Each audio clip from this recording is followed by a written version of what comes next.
with this high grip surface, so a standing start will be fine. But when they get to turn 4 and the water standing, that's where the fun will start. It's not going to hit with a single fan as the surface changes from the high grip indoor to the low grip outdoor surface to exit the ExCeL centre. The thing is as well, we go outdoors and then we go back indoors and then we go outdoors again. So this is a constant variation of giving up the zero. If you're driving, you're down to the balance shoulder by the end of the first lap.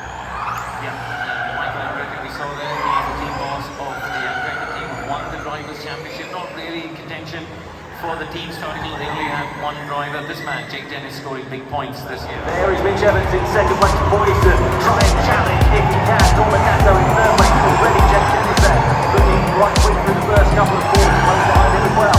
Even Stoffel Van Dorn in the DS Penske into the daylight, into the wet of the racing speed for the first time. We go with the driver being very intensive through those couple of corners, and I'm not surprised at all. Oh, look at the slide there for a big Cassidy.